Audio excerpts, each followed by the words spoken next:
This is Batshit Crazy, a podcast dedicated to all things strange and unusual, with your spirit guides Heather and Dylan, who will take you to the other side. Subject matter featured on Batshit Crazy may not be suitable for all listeners. Listener discretion is advised.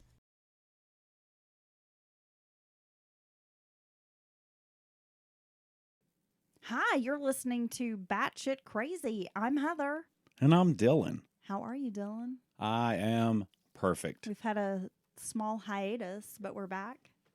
Yes, we are back. This is our third little podcast, baby. And we are going to discuss a cryptid that is so fascinating. I want to write a horror movie script about the subject matter. Would you say this is the most well-known pop culture icon of the cryptids? Absolutely. Hands down, right? It's not even close. Very identifiable. He is used to market festivals, businesses, breweries. Cured meats. I see his image everywhere. Okay. Well, And I'm talking about Bigfoot. let's let this squatch out of the bag. Now you're a Bigfoot fan, right? Oh, yeah. I've heard all the many theories on Bigfoot over the years. Are you a believer? Well, as we've discussed before, me and you, there is a reference to some type of Bigfoot in every civilization and society, it seems like, right? All around the world, seemingly unconnected populations, especially long ago, right? So I think when that happens, either it's coming from some ancient text that has permeated all these different societies, or there has to be some seed of truth to the legend, right? Agreed. I believe when you have a folklore story such as Bigfoot or Sasquatch, it has to be rooted in some truth, right? I'm going to call it a Sam Squatch. Even if it's a Sam Squatch. Sam Squatch. I like the Sam Squatch. Even if it's been, the story's evolved over time, it can be traced back to something, right? So let's get into it. Dylan, are you ready?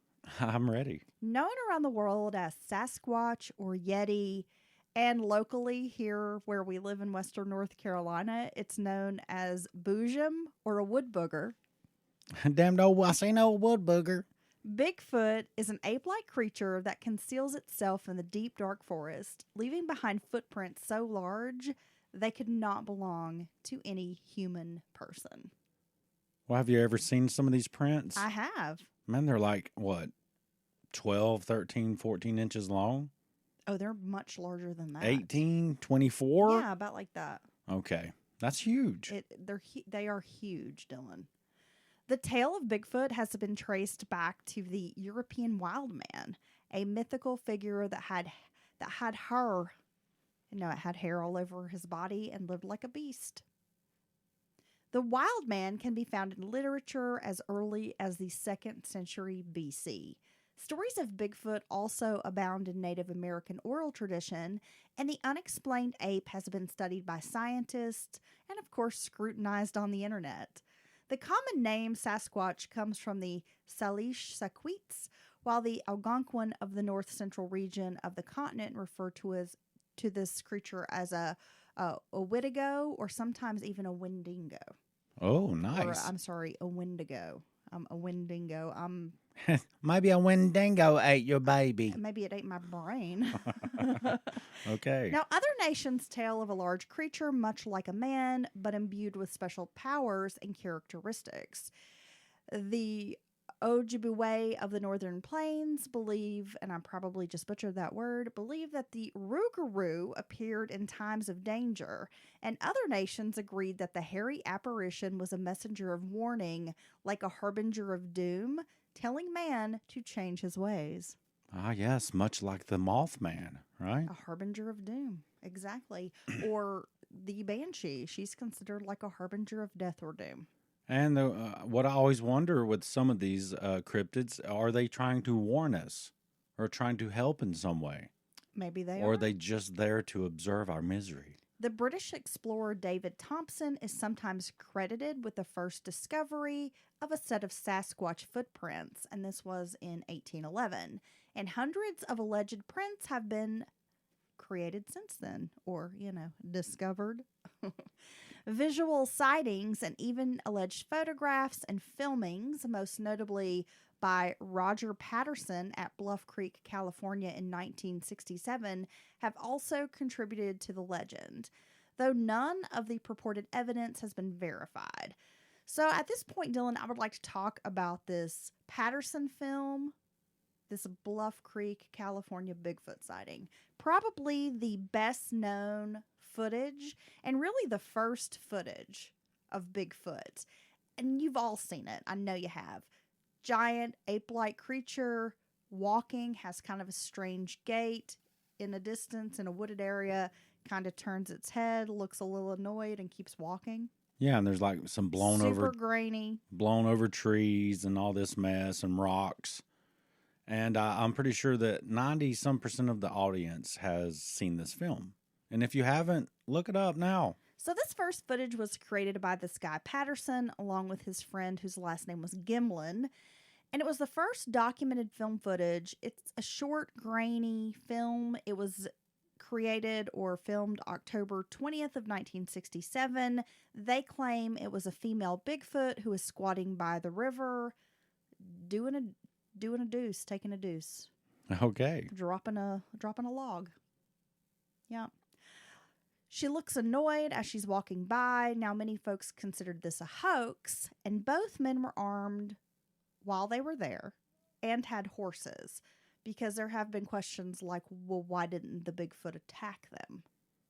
Well, yeah, I guess you should consider how much intelligence the Bigfoot may or may not have. And maybe the annoyed look was because she just got caught pooping, bro. And she's like, damn, guys, do you mind? Can I have some privacy? Yeah, I came all the way down here by the damn creek, and here you are. Exactly. And if you're so concerned, why don't you build me a privy so I can have some privacy? Right? I'm sure that was the Bigfoot's exact thought. But like I said, both men were armed. They had horses, and they explained away, well, she didn't attack us maybe because we had these horses with us and, they're large animals, but we were also armed. Maybe it's not a violent animal Exactly. or creature. And this happened in, as I mentioned, Bluff Creek, which is outside of Orleans, California, in the Six Rivers National Park. Now, Patterson died of cancer in 1972, so only 5 years after this film footage was released.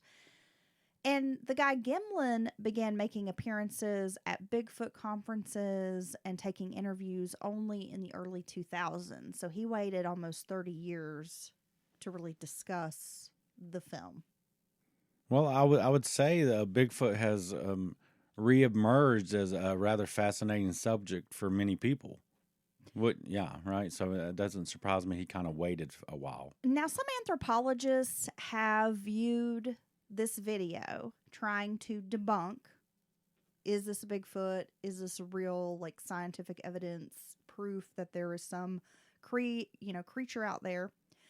And some actually do support the video. There is a anthropologist named Grover Krantz, and he compared the gait of this creature with a human. However, it was filmed at 24 frames per second, so the frames really weren't fast enough to confirm if it was a human or a creature. Right. Right? Also, when you look at the creature in the video, Cranston suggests that it cannot be human because the shoulder dimensions are at least 72 inches wide. My God, that's over 5. That's 6 foot wide. Exactly. Jesus. And in comparison to a normal sized human, so Andre the Giant had shoulders that were considered 25% larger. So by comparison, the Bigfoot is 50% larger than even Andre the Giant. Okay. Just a huge fucking creature, right? So yeah, 72 inches or so height-wise as well. So they're saying, this had to be a really tall creature.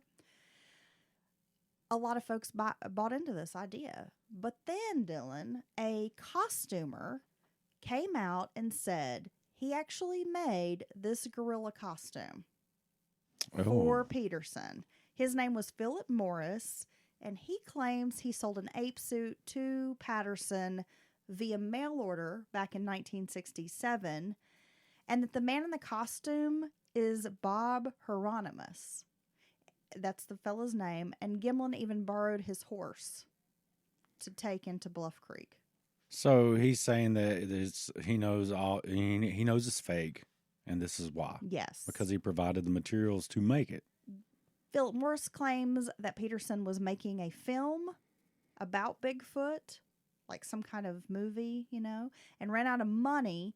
So he made this hoping to recoup some of the costs he had wasted while making this other film that he ran out of money and couldn't complete. Oh, okay. So his project falls through, and he's just going to take the suit, do a hoax, and try to make money off of it. Yeah. Wow. Well, I must say, if that was his intention, he was successful, because I'm sure over the years he's made quite a few bucks off of having been associated with this film. To explain the ginormous shoulder dimensions, this Bob Hieronymus man claims that he wore football shoulder pads. Okay. I guess maybe even like several pairs to kind of get that huge shoulder thing going on. Well, even one pair, especially back then, they're real bulky and, bouncy looking. So one pair on a big guy, if he's any size at all, would actually make you look quite a bit larger across your shoulders. Could possibly. Now, Jane Goodall, she's, of course, very well known. She lived with the Sasquatch for years. She lived with apes, gorillas for many years. She's weighed in on Bigfoot's existence, telling reporters at one point that she wants to believe Bigfoot is real.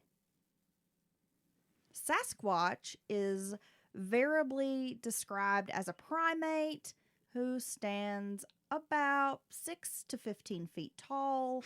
Jesus Christ. What if you've seen a 15-foot tall Bigfoot? He is bipedal, meaning he stands on his, he stands erect on 2 feet, often giving off a very foul stench, a foul smell. Sometimes the foul smell is associated with a skunk ape, which is a Bigfoot-like creature known to haunt the Florida swamps. And he smells. So a skunk ape, a swamp ape, exactly. But the Bigfoot supposedly stinks. I mean, hey, it's a wild animal person-human hybrid thing, right? So it's probably not showering up. Man, I would say most large wild animals probably smell, I know a lot of people who smell. Imagine animals that eat meat and stuff. They don't go shower up after every meal. No. Right? I imagine like a lion in the Oh, wild. we were watching something with a whole Stinky, bro. prod of lions, and I was like, I bet they smell so bad. Or a yak. Because they get covered head to toe in these kills. A buffalo. Yes. Right?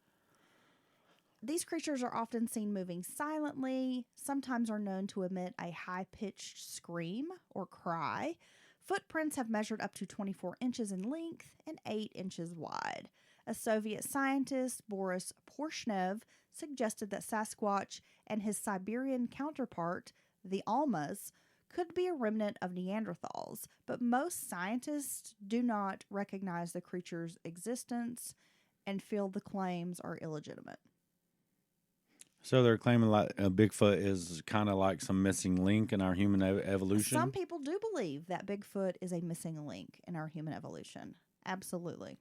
Okay, well, and there's some other pretty wild theories out there, right? There are, and I thought we could talk about a few of those after I tell you about some Bigfoot sightings. I love these sightings, and I'll tell you what, the people who really believe that they saw this or had this experience, some of them are some pretty good characters. You ain't going to change their mind either. No, they believe it. They believe it wholeheartedly.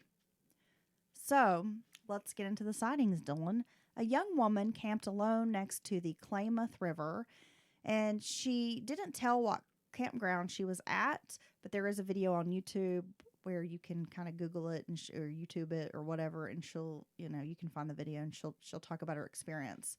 But a lot of the locals in the area know where she was camping by her descriptions of the location. Now, it seemed to happen in the 70s or 80s, and the woman describes hearing whoops, whoops, whoops. Maybe it's a juggalo. Whoop, there it is. It's juggalo Bigfoot. And whistles on the other side of the river. And then she claimed the beast dragged her about 10 feet out of the camp or the tent she was camping in. And most Bigfoots, it is unusual. Are they Bigfoots or Big Feets? That is an existential that question. Is the question. Oh my gosh. I mean, it's pretty unusual to hear of a Bigfoot attack on a human, although it's not heard of. And her story is very similar to that of Albert Ostman, related to John Wilson Green, and he wrote a book called Sasquatch, the Apes Among Us. So Albert Ostman's experience started as a prospecting trip in 1924. He wanted to look for a lost mine near Toba Inlet on the Brim River north of Lund, British Columbia, which is not far east of Vancouver Island. As he quoted, an old Indian guide took him from Lund to Toba Inlet. He said the original miner always came to town with plenty of gold, but eventually stopped coming. The local rumor was that the man had been killed by a Sasquatch. At the same time, Ostman had never heard of a Sasquatch, and he didn't believe the story, the description of the creature. He thought it was just, total BS. Now, Ostman hiked inland with an 80-pound backpack full of food and supplies, looking for this lost mine. After a few days camping in a remote location, he woke up one morning to find that his pack had been emptied out and some of the food missing. The next night, it was even worse. He intended to stay awake to find the thief, but he accidentally fell asleep until he suddenly felt something picking him up. Sleeping bag and all. Oh no. And slung onto some kind of creature, like over its shoulder, onto its back. And it was huge. He could not see this creature and he could not fight against it. Now, how scary would this be? Fucking scary. It's the most terrifying thing I could think of. I think it would be very frightening. Jeez. He was carried up a mountain, then downhill, then up again until he was finally dropped where he heard chattering in a language he did not understand or recognize. He couldn't see these people until dawn, when he discovered he was the captive of 4 Bigfoots, a man and a woman, and like a little boy and little girl. So it was a Big Feet family. It was a family of Big Feets. Now, eventually, he found a way to leave the situation and was rescued by loggers he found in the area. So what do you think about that story? Well, I mean, obviously, is this man delirious? Well, if it's a complete lie, because I mean that's just a lot. That's not some fleeting glimpse or you thought you saw something. That is full on contact with not 1 but 3 Big Feet, right? Yeah. So it's either a total, like I said, a total lie or one of the most amazing descriptions of an encounter that I've ever heard. Exactly. There seems to be plenty of Idaho Bigfoot sightings, although they are known in just about every state, except Hawaii. I don't know if they have Bigfoot there. He's probably made a pact with the locals to just let him chill, and he just hangs out with them. And he's like really cool, has great dinner parties. And like enjoys a good pineapple here and there. Yeah, and just lets it be if he can stay in Hawaii. So here is a story out of Idaho. A Benewah County woman swore that Bigfoot caused her to crash on US 95 near Potlatch. She was a 50-year-old woman from Tenst and reported this at the Potlatch substation of the Latah County Sheriff's Department around 12:30 a.m. on March 23rd of 2017. So this is a very recent story. She claimed she was driving on Highway 95 around 11 p.m. when it happened near milepost 366. She said several deer ran from a Bigfoot. She hit a deer and that the Bigfoot was between 7 to 8 feet tall. This took place near the Bricken Road area. And there was also a group of high school students that may have seen a Bigfoot during a hike in the woods near Pocatello, Idaho in 2012. So she saw the Bigfoot scare the deer, and then the deer ran across in front of her. And she hit it. Okay. Yep. And then similar story, kids hiking in the woods in Idaho, 2012. Big group of kids. There's a Bigfoot. No, it seems. I wonder if these areas are forested. You think? I believe so. Okay, because you very seldom hear of Sasquatch not in a forest environment. Well, he's not like hanging out in downtown Cincinnati. Well, no, but he's also not like in scrub lands or somewhere in the desert in Texas or something Well, like I that. have heard that folks in Texas are allowed to shoot a Bigfoot if they see it. Well, I'm pretty sure folks in Texas are allowed to shoot anybody. Well, some states you're actually not allowed to shoot a Bigfoot. I believe Washington has a law on the record that you're not allowed to shoot a Bigfoot. I believe.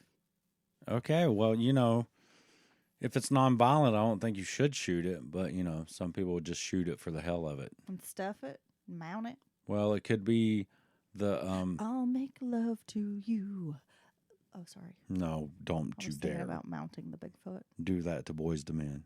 Okay. It could be the ambassador, the very first contact of some alien race. Okay. It could well, be the hold day that theory because there yeah. are folks who believe that it could potentially be not of this world, Dylan. You could start a damn war by shooting him or her. Right. Or exactly. it. Maybe there is no gender. There's actually a Theodore Roosevelt Bigfoot story. That doesn't surprise me because old Teddy was a very avid big game hunter, not just. He was a outdoorsman, serious outdoorsman. Yes. Okay, so this story takes place near the Salmon River in Idaho. Again, we're back in Idaho. According to the story, when the event occurred, a man named Ballman was fairly young, and he was a trapper around the Salmon River. And this is from BigfootSightings.org. I get the story. So Ballman was a young man and was trapping with a partner among the mountains dividing the forks of the Salmon from the head of the Wisdom River. Not having had much luck, he and his partner determined to go back up to a particularly wild and lonely pass through which a small stream said to contain many beavers. It kind of cut through this, right? Maybe it's just a really big beaver. Maybe it's like why known as a big brown beaver. Nice. Maybe just a Primus song. So the pass had a reputation for being evil. Like the fruits of the devil. It's evil. That evil? That's Yeah. really evil. Because the year before, a single hunter had wandered into this area and was slain, seemingly by some type of wild beast. His half-eaten remains were found afterward by some mining prospectors who had passed by his camp only the night before. Of course, this event stuck out in folks' memories and weighed very heavily with the two trappers, although they were adventurous and hardy as any mountain man might be. What? To live the life of a trapper, especially during this time, you are a robust individual who literally lives off the land and goes long periods of time not seeing people, just out there by yourself or a partner. I can deal with that part of it. The isolation, I can cover that, but I don't know if I'm going to be, trapping and eating beavers. You're not going to kill all the beavers, rabbits, and minks. Probably not. Okay. Well, then you're going to be an unsuccessful trapper. I will just starve. Yeah, I'll be like, she had all the right stuff, all the right tools. I know. I'd be like, I can't kill this little bunny. It's cute. She just didn't have the heart to be a good trapper. Okay, so they took their mountain ponies to the foot of the pass where they left them in an open beaver meadow, a rocky timber-clad ground being from there onward impractical for horses. They then struck out on foot through the vast forest and in about 4 hours reached a little open glade where they decided to camp because there were signs of game. There was still about an hour or two left of daylight, and after building a lean-to and throwing down and opening their packs, they started upstream. The country was very dense and hard to travel because there was a lot of down timber. So there were all these little somber areas of woodland, kind of broken by small glades of mountain grass. At dusk, they reached their camp. The glades in which it was set up was not very wide, but there were all these really tall, close-set pines and firs kind of raising around like a wall. So it's just kind of a small opening in the woods. Exactly. On one side was a stream, a little stream, and beyond that, there was a steep mountain slope with thick evergreen forest. They were surprised to find that during their absence, while they were out trying to chase tail, get some game. Right? Man, you're full of them tonight. I'm full of something all the time. They thought that it might have been a bear that had visited their camp and had rummaged through their belongings, scattering the contents of their packs, and almost destroying their lean-to. And I'm sure maybe they've had that experience before, because bears definitely will ransack a camp, right? Oh, especially if there's any Food source around. Now, the footprints of the beast were kind of plain, but at first sight, they kind of didn't really pay attention to them, just thinking, oh, well, there's some tracks, and were busying themselves with trying to fix this lean-to and lay out their beds and get the fire lit, because dark is settling in, Dylan. See what of their provisions has been ruined, because that's very important. Yeah, you got to assess the situation. While Bauman was making his supper, it was already dark, and his companion started examining the tracks more closely, and soon took like a torch from the fire to even go follow up, because the alleged animal intruder had walked along this game trail after leaving the camp. So when this torch kind of flickered out, the man returned and took another inspection of the footprints very closely. So he's following it a bit down the trail and then comes back and decides, I need to take a second look at this, or probably more like a third look. So he comes back to the fire, and as he's peering out into the darkness, he tells the guy, Bauman, that the bear was walking on two legs. Oh, wow. Now, Bauman laughs at this, but his trapper companion insisted that he was right, that he examined the tracks with a torch, and they certainly did seem to be made by two paws or feet. But it was still too dark to be sure. So after discussing whether the footprints could possibly be from a human, they came to the conclusion that they couldn't be. So the two men ended up rolling up their blankets and went to sleep under the lean-to. At midnight, Bauman was awakened by some noise, and he sat up in the blankets. As he did, his nostrils were struck by a strange, putrid, wild beast odor. Yeah, I bet. Do you know what that smells like? No. The wild beast. I can imagine. Yeah, stinky, right? I've been around hippies at concerts. Very strong. And, outdoor festivals. So I think I know what a wild beast probably smells like. Very musky, right? So I'm just imagining that really heavy animal probably odor. I mean, think of what a wet dog smells like. Ooh. Multiply that by 100, right? It's probably what an old stanky bear smells like. A stanky bear? Well, I have bear hunters in my family, and I have smelled a bear once it's been caught. Yeah. Or, Strong shot. smell. Yeah. I mean, they're definitely funky, right? Well, not only does this foul odor hit his nostrils like a freight train, but he catches a body in the darkness at the mouth of the lean-to. Grasping for his rifle, he fires at this vague shadow figure, but missed, because immediately afterwards, he heard, out in the wilderness, a smashing, as if whatever this was rushed off into the blackness of the forest and into the night.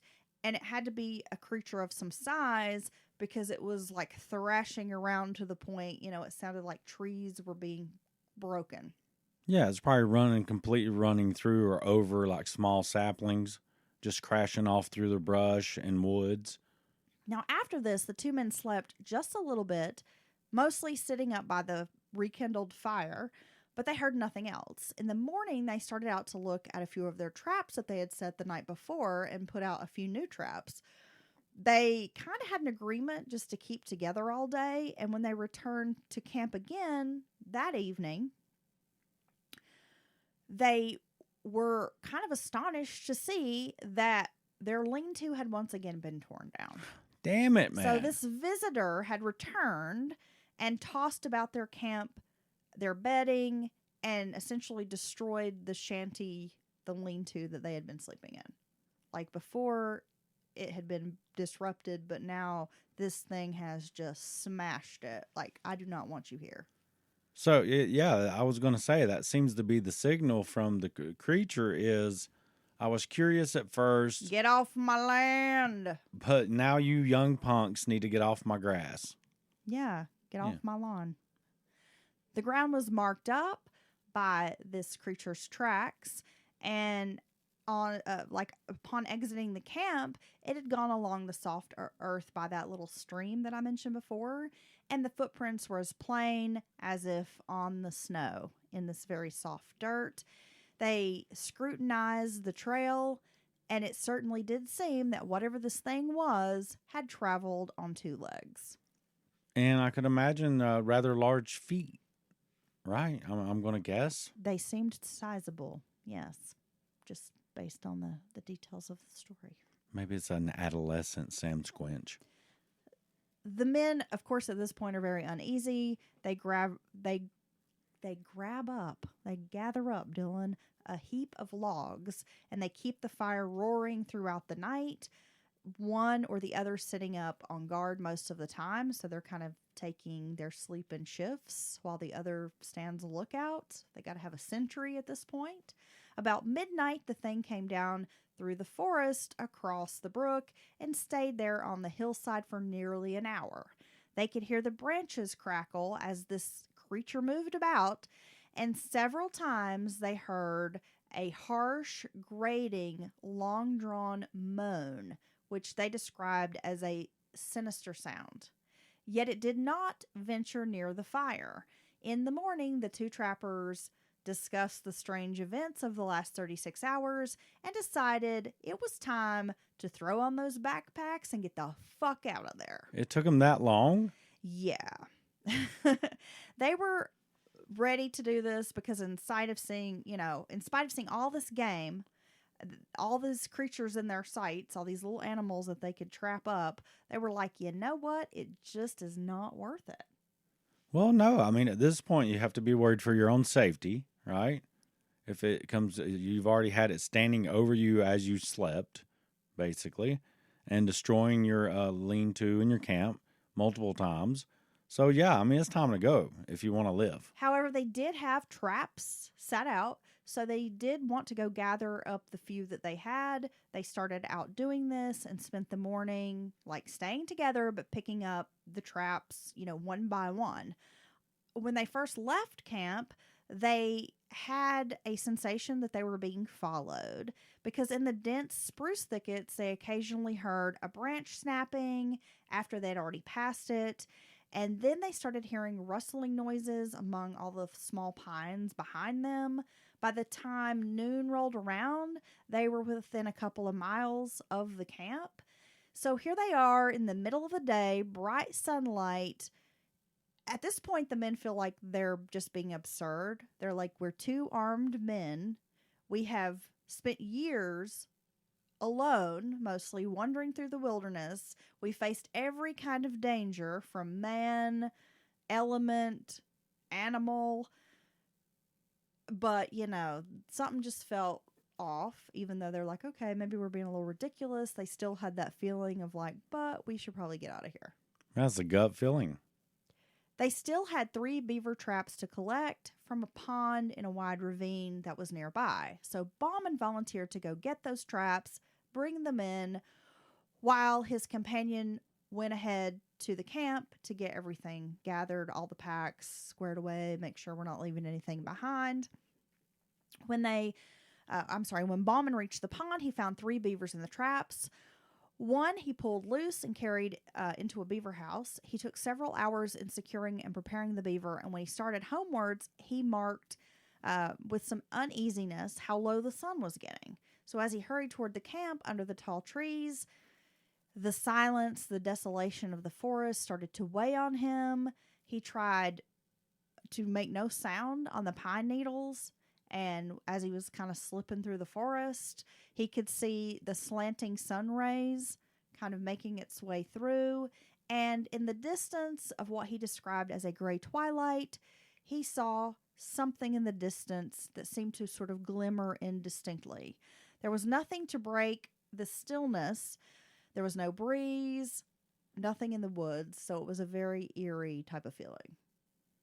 Well, yeah, I mean that time of day anyway can the light can play tricks on your eyes and stuff like There's that. something about twilight that I find very unsettling, and I don't know why.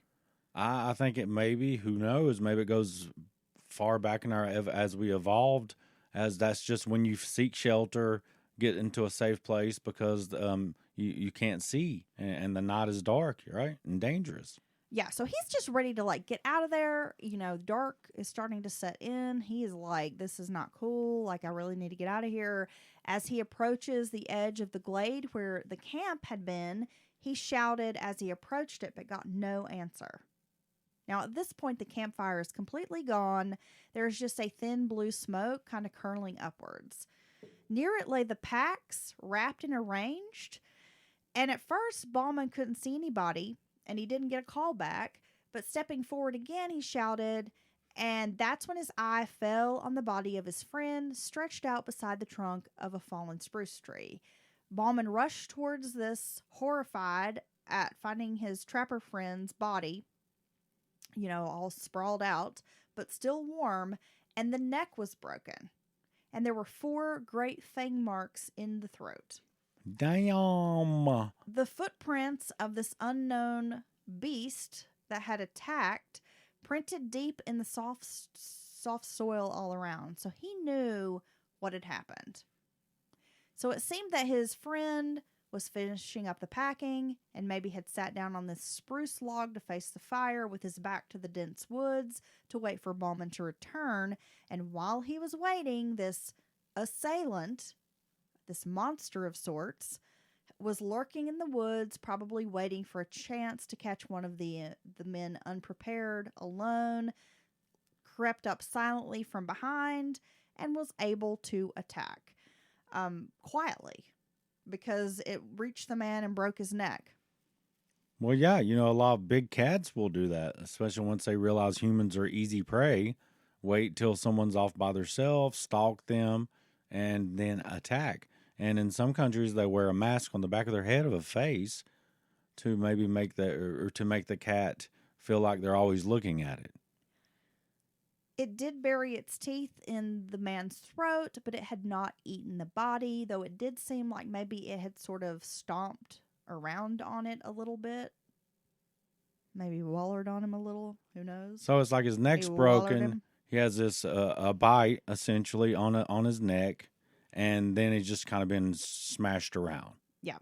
And whatever creature that had attacked went back into the soundless woods. So Bauman is incredibly scared at this point and believed that the creature that he was dealing with was either half human or half devil, some kind of great goblin beast, as he described it. He abandoned everything but his rifle and sped down the pass, not halting until he reached the beaver meadows where the ponies were still grazing that they had left earlier. So he jumps on his pony and runs through the night until he reaches what he considers safety. So he just got the hell out of there. That is his story. Because he's totally freaked out. And then he recounted all these events onto other people, and this is where the story comes from. Is that right? Yeah, I guess so. And I guess this is Theodore Roosevelt went on to tell this story as if he believed this man's experience. Oh, okay. So he would recount this passionately to other hunters and people as to, like, this is why I believe in Bigfoot kind of thing? I believe that is the case, yeah. Now, did you know that Abercrombie and Fitch was originally a store that someone like Mr. Roosevelt would shop at? The well-moneyed sportsman or outdoorsman. Hunting gear, the safari-looking clothes, guns, all that stuff. And then it evolved into a cheap, fast fashion that was only for pretty people. Okay. Yeah, did you know that? I mean, I kind of knew that it was an old... It was a very old that store. Had been yes. around for some, maybe even like a century. Yes, that's true. I kind of did know that a bit. I had no idea. Okay. Well, thanks for sharing, Dylan. Well, thanks for bringing that small tidbit of a fact around for me with the story. Okay, so the real situation is, so Roosevelt had heard the story and was like really, into the story, believed it. And he even wrote in a memoir, The Wilderness Hunter, which is an 1893 memoir of his adventures in the frontier, where he had encountered these thick forests. It would talk about these towering peaks, these vast plains, and at some point claims that he encountered a Bigfoot. So not only was he kind of obsessed with the story of Ballman, he was like, I'm going to see a Bigfoot myself, and did.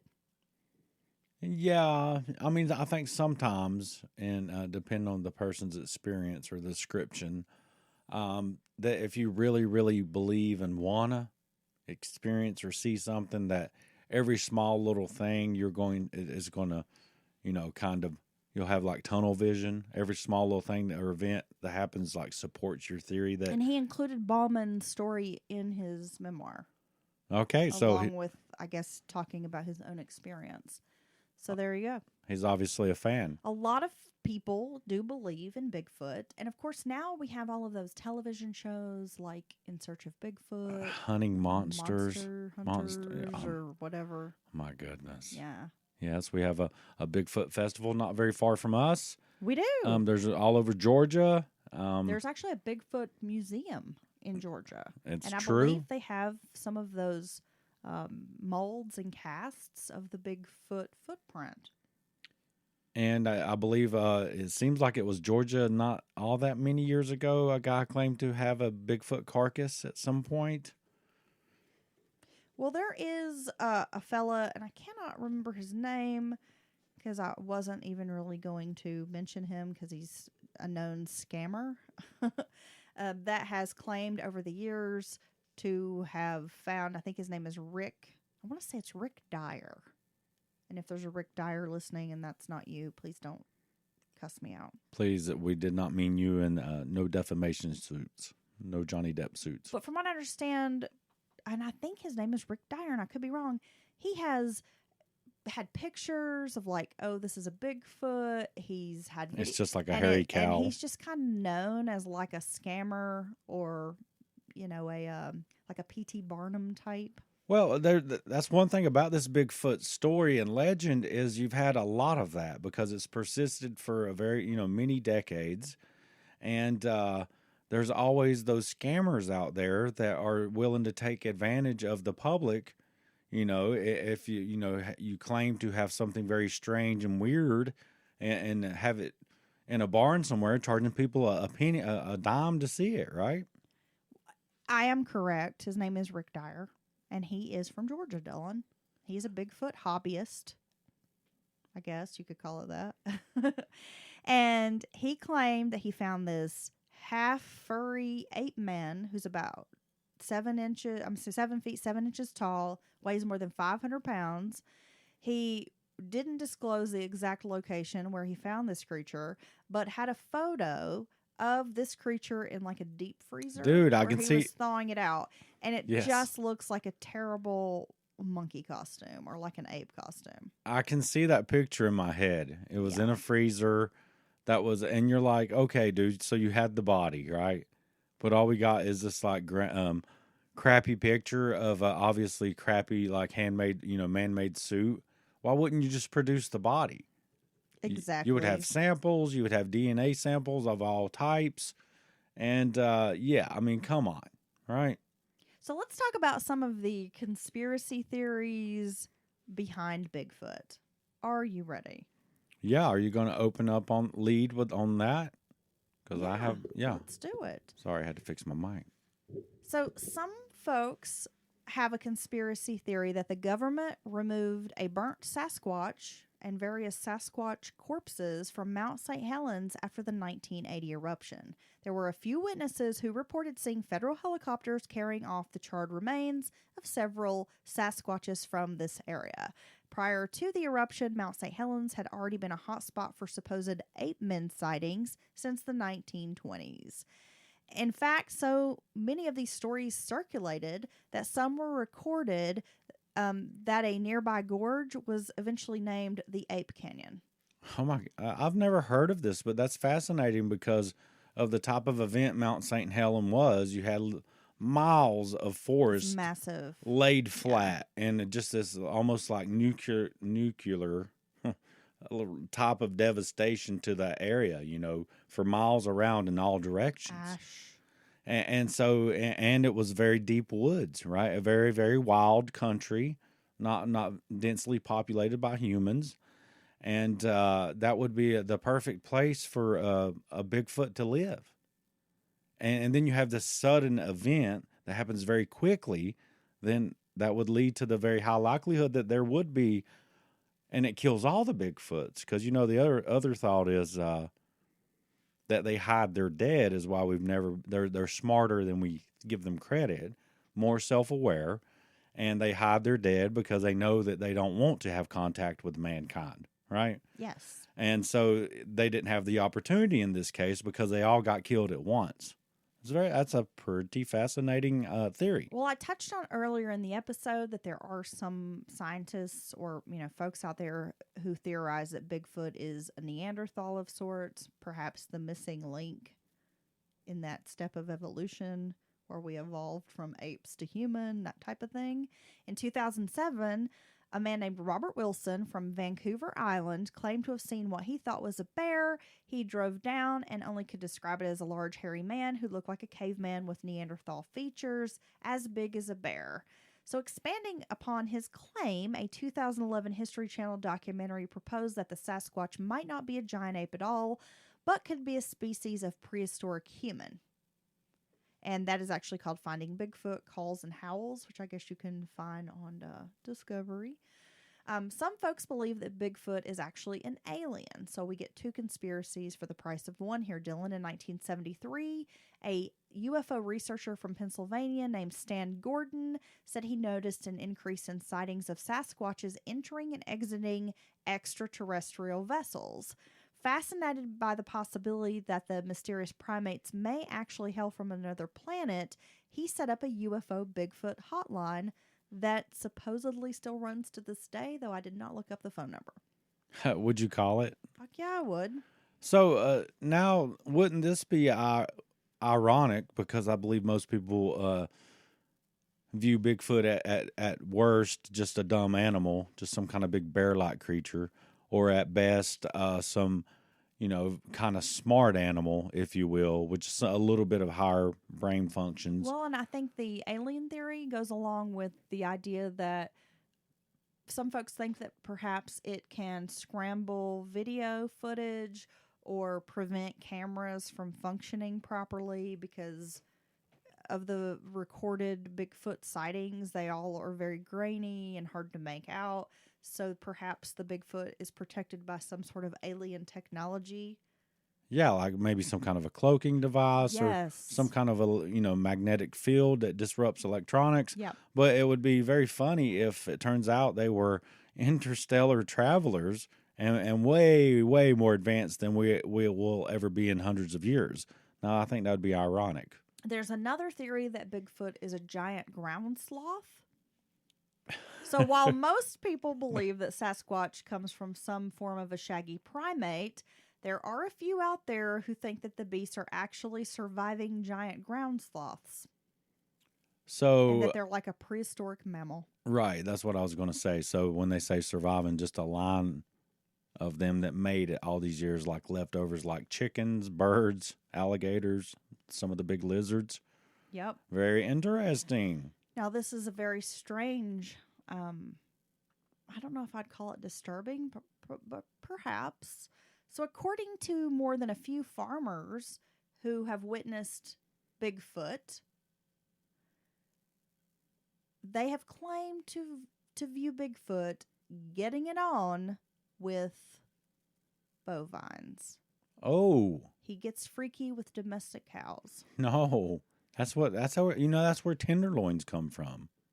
He's like, I want to sex you up. Okay, like, so Murr. Could you imagine being some farmer named Harold, Moo. and you just hear some Boys to Men playing out in the field, and you don't know why because there's no radio, and then you come upon this site, And you know, the most disturbing part was the cow wanted it. It's leaning into it. How do you know? I don't know. Wouldn't that be disturbing if you knew that the cow was enjoying it? Yeah. And then the farmer films it and like puts it on Pornhub, and then that becomes the most searched keywords on Pornhub. The sad thing is, if you type that in Pornhub, something would probably come up. Hundreds of videos. Well, you know, there is like Sasquatch erotica. I'm sure there's a Sasquatch themed porn. And when we get finished recording, I'm going to look that up, Dylan, and then I'm going to make you watch it. There's also, I must say, because we're talking about Bigfoot, there is a movie called Bigfoot Wars that actually had its world premiere in Waynesville, North Carolina. Oh, yeah. Because it was a local author of the book. I remember that. And it was great in the most cultish way. Sasquatches, according to some theories, appears in the Bible. There are a few creationists that have argued the giants mentioned in the book of Genesis were actually Bigfoot.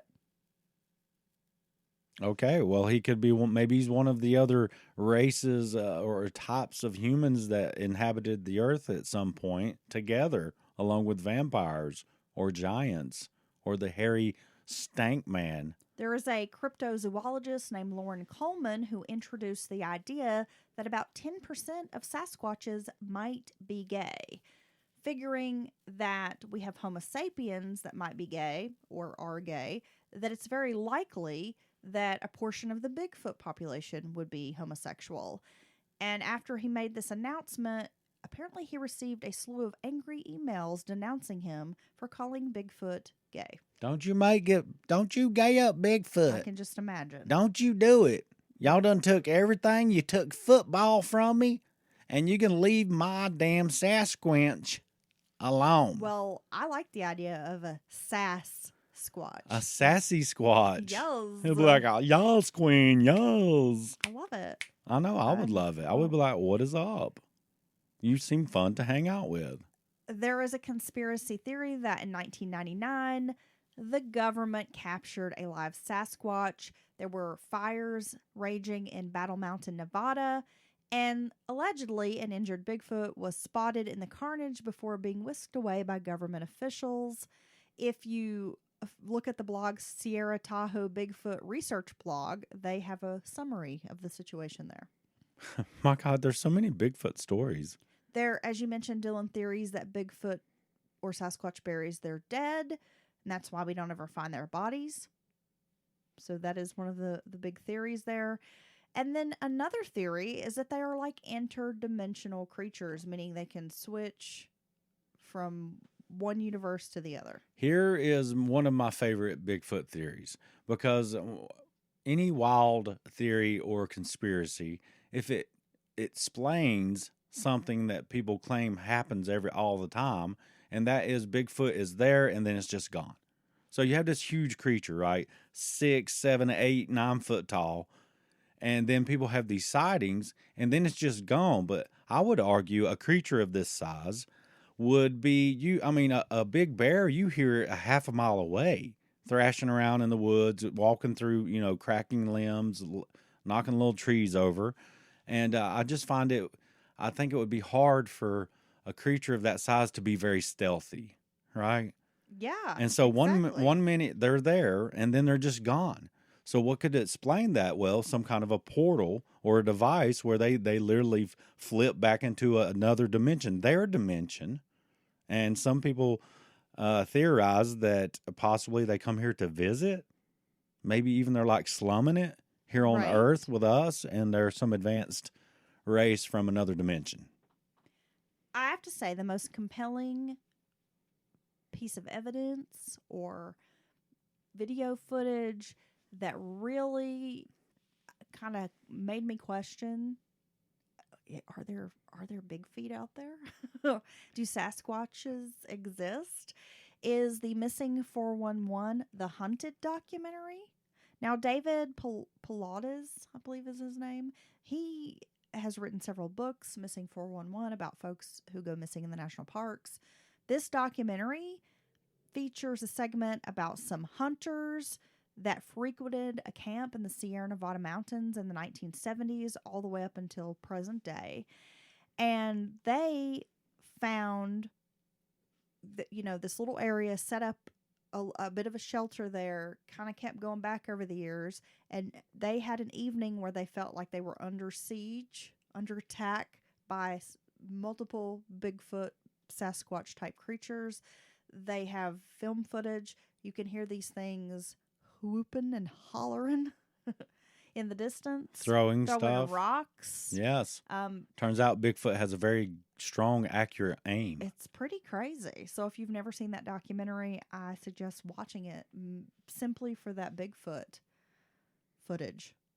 Well, okay, I'm going to try it because any time it's the noises off or the knocks on trees and the noises just over the knoll there, I'm suspect. I might have to be. The skeptical part of my mind is like, that's just one of them over there doing those noises. You think so? But, I mean, I guess the right kind of audio or noises, if I was to hear them, I'd be like, wow, that would be hard for a human to do at that volume in that setting. So I'll just have to check that out. You gotta. I'm gonna. Okay, that has been Batshit Crazy's coverage and discussion of the Bigfoot. So what do you think about the Sasquatch? The possibility of them being interdimensional beings? Never say never. Never say never. You know what? We live in crazy times. Unprecedented times, Dylan. And at this point, I don't think there's a whole lot that could happen that would blow my mind. Because we possibly might not even be in the same reality as the early 2000s. We're in a split. I think we're in a split part of the multiverse or something. So, nothing makes sense. The CERN particle accelerator done fucked us up, and we're not even living in reality right now. And they just turned it back on a few days ago. Well, maybe it will flip us back, fix the simulation, and we'll go back to like better times. I still got to work in this bullshit. Why can't it be like a simulation or a reality where I'm filthy rich? Or you're a Sasquatch. Or I'm a Sam Squinch. Maybe the new reality will be you turn into a Sasquatch. I don't know. That sounds painful. It's like morphing into a werewolf howling style. No. That looks bad. It does kind of look like it wouldn't feel good. Yeah, I always you have to load up on ibuprofen after the full moon. As a kid, I would be like, werewolves are badass, right? Well, yeah. And strong and scary. But I think I'd rather be a vampire because it just seems like an easier transition. I think so. Yeah, I believe you'd have like a disc and disc problems in your back turning in and out of a werewolf. Yeah, like some shoulder trouble. Yeah, like old werewolves can't hardly get around. You got to get a chiropractor. Yeah, have a good chiropractor. If you're a werewolf. Oh, my gosh. Or all as right. my daughter says, a werewolf.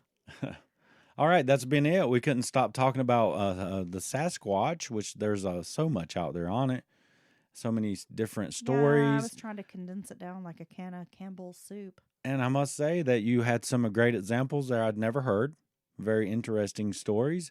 Yay. And anecdotes. And I guess till next time, right? Yeah, batshit crazy. That's right. Describes the world we live in. What the hell?